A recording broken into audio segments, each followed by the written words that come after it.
Good morning, good afternoon, good evening, folks. Michael Zuber, one rental at a time. And yes, we have the man, the myth, the legend, Dion from Dion Talk with us this morning. How you doing, sir?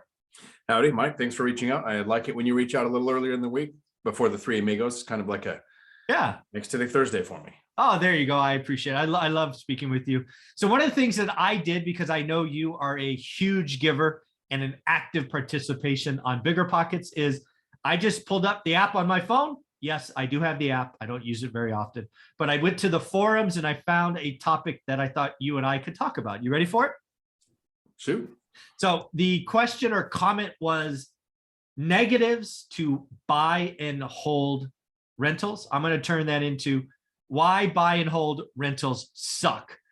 So let's just use that tagline and really try to dig into what people might be thinking about and why someone might think that. I have a list of reasons why buy and hold sucks. All right, let's do it. Okay. First, it's boring. Yeah, it's boring. You just reach financial freedom. It takes time. It's not flashy. And thousands of people tried the BRRRR strategy and thousands have tried the flipping strategy. And I mean, the number is probably way bigger than thousands. Oh, yeah. We hear from the ones who pulled it off. Yeah. Right. We don't often hear from the people who, I'm just backing out of real estate. I lost everything. I'm going to go do something else now. I'm going back to my job. They don't make a YouTube channel. They don't get on the forums and say, here's my unsuccess.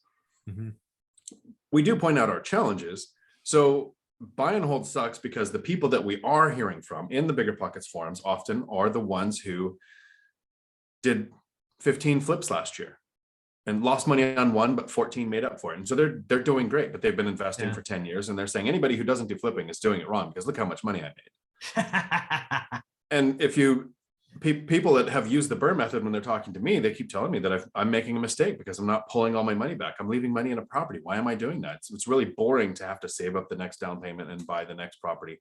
So that's the negative, is it takes time.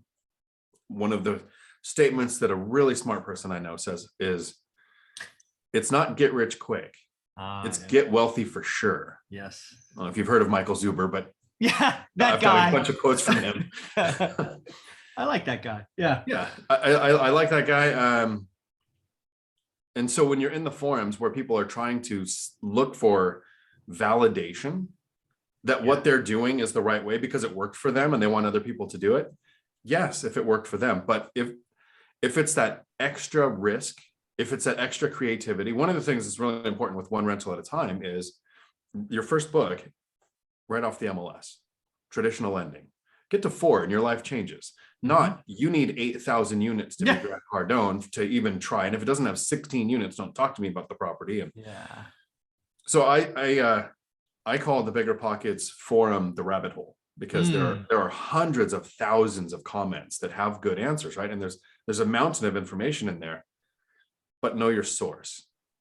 The person who's sharing, here's why buy and hold is no good, especially you're not getting all of the tax benefits from the 1031. One of the best benefits to real estate is you get to delay those taxes. Amen. But different goals. One thing I say on my channel often is Michael Zuber and Matt the Lumberjack Landlord have built machines, rental portfolios that are generating rental portfolios. Yes. My goal was to make work optional. So if we compare what you guys have pulled off versus what I'm doing, I look like I'm in kindergarten and you guys are in graduate school. But we have different goals. Yes. So for the average person starting out, if their goal is to have hundreds of units and do it as quick as possible, the BRRRR method looks the most attractive and has the biggest amount of risks when you're first starting out.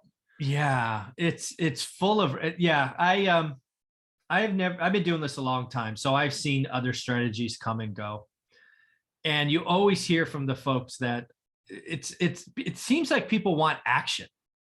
They feel like if they're not doing something, they're not moving forward.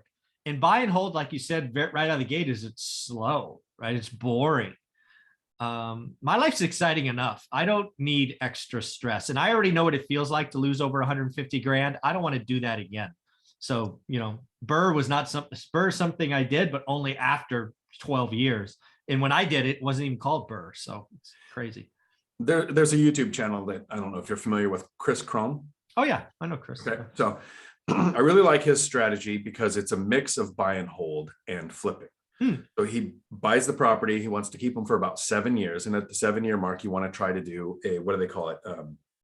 Lease to own. So the tenant takes it over because you get a higher payment than rent, but the tenant's responsible for all of the problems with the property, and you're putting them on the property ladder.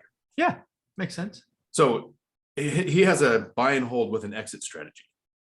So it's kind of a blend of the two. Yeah. I still like boring. To me, boring is sexy. To me, buy and hold forever is more attractive than getting out in 7 years. And he has justifications where that's your big CapEx expenses are coming and down the road, and this is your best time to get out. You're on the bell curve of gains. That's the right time. But I've known a lot of investors, and some have a Norris drive where they go, I'm glad I got out of that because it generated these 3 other ones. But most investors go, I wish I never sold that. I wish all those flips I did, I wish I kept some, because that's what generates actual wealth. Yeah. I did a live stream last night where I was talking about what a rental paid me in a year. And the cash flow was about $23,000. But we had 19% appreciation and we had principal pay down. So the actual gain to a number I don't really usually track, but I was making a video to net worth from that one property was $131,000. So that was my reaction too. I actually stopped in the middle of the video and I said, gee, I need to buy some more properties. That's amazing.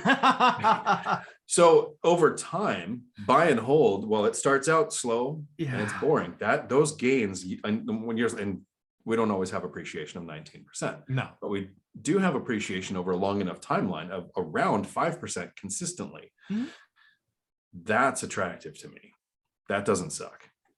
Yeah. And again, you had the number 2 most watched, was it podcast, I guess, on Bigger Pockets, only behind Robert Kiyosaki. So I'm not even going to count that. You were the number 1 show last year. And it's because boring, lazy systems. I love your story, right? Your goal never wavered. Make work optional. That's a great goal. That's an awesome goal. And it's done with buy and hold. It's buy and hold. It's like I said, it's boring. It's slow. It's consistent. Every now and then I'll go back and I'll watch my first interview on your channel, but before we actually kind of knew each other, the exact same verbiage is what I'm using in my videos now, because buy and hold, once you get the systems down, there isn't a whole bunch of new information to learn. This is what my cash flow is. This is the areas I search in. These are the criteria that I look for, rinse and repeat. And yeah, the income snowball kicks in and it starts to go a lot faster after year 6 or so. And then it's kind of hard to keep up with when you're trying to do it the boring way or the lazy way. But, so what I would tell people is buy and hold doesn't suck. Buy and hold only sucks if if you're addicted to action, if you want to feel like you're moving, if your life is that unexciting, okay, great. But you can also go to Vegas and gamble on red or black. I mean, if you want to, that's not what I was up for, right? I had a crazy full-time job, raising a daughter, married, and I just wanted a better future. I wasn't even clear about making work optional. I just wanted a better future. I was like, damn it, I don't want to be broke like my parents and grandparents and aunts and uncles. I need to have something. So yeah, it's crazy. One of the motivations for some people talking about why buy and hold sucks is there are investing strategies where the number of investors trying to get into that asset class directly correlates to how much money you're going to make. If you watch anybody who's very excited about crypto, the value of the coin is based on how many people want it, because it's not backed by anything at all. There's no asset behind it and it can drop to 0. So if you can tell people, here are the benefits to crypto, and you can get a generation into crypto, coins will go up. And everybody can look back at the last couple of years and say, here's what Bitcoin did. Here you want to find the next Shiba Inu or whatever that coin was, and then we have a week where you have a 50% drop in crypto, in Bitcoin, in that one coin. And so other people will say, well, you're not investing in coins, you want to invest in the blockchain technology. Yeah, now it's about the technology. Right. So they back it up with, I want to invest in the technology. Well, you're talking about the coins though. Yeah. And the hindsight is 2020, but nobody knows in 5 years which coins are going to be the ones. Because I think at some point in the future, but not today, crypto could replace the dollar. It's entirely possible. But which coin will it be? Which government or huge mega company is going to be the one who creates it. No one knows now. So when it comes to things like, I want the excitement of action, I think it makes total sense as you grow a portfolio to take a percentage, maybe 1% to 5% of that portfolio, and actually gamble. Put it into, individual stocks or crypto. And, but for real diversification, I think it takes index funds, growing a business, having buy and hold rental properties where you have consistent expected, with confidence, you can expect a certain amount of cash flow, but then take that small amount for that dopamine fix that we need when you just have to have that gambling. Yeah. So again, folks, I was only on Bigger Pockets for about 10 minutes. It's very clear that there is a skew towards action, towards excitement. I think you're right. Burr can work. It can be amazing. I would tell you Burr works a lot better in an up market. It doesn't work very good in a flat market. People don't get the appraisal on the exit is so risky because it's a refi, not a purchase appraisal. So lots of stuff to watch there. Again, if you want boring, if you want to get rich for sure versus get quick, buy and hold is great. It takes time. It's slow. The first 3 years, 4 years, really, really slow before the income snowball kicks in. But I wouldn't be here today without it. So. No, I would still have to work. Yeah. Yeah, that would suck, right? Yeah, that would suck. Work optional is a wonderful feeling. So Dion, thank you for this. Thank you for doing all you do. Thank you for being an amazing part of my channel and Bigger Pockets. How can people find you? Well, to get more boring and sexy information, right here on YouTube, Dion Talk Financial Freedom. I do my live streams Tuesday afternoons, 4 p.m. Pacific Standard, and I go as long as the questions keep coming in. Yeah, I can't believe it. Going past an hour actually hurts my throat. So the fact that you and Matt go 2, 3, 4 hours is amazing. I have a glass of vodka here. I mean, water here that the throat smooth. You are awesome. Thanks, Dion. Ciao.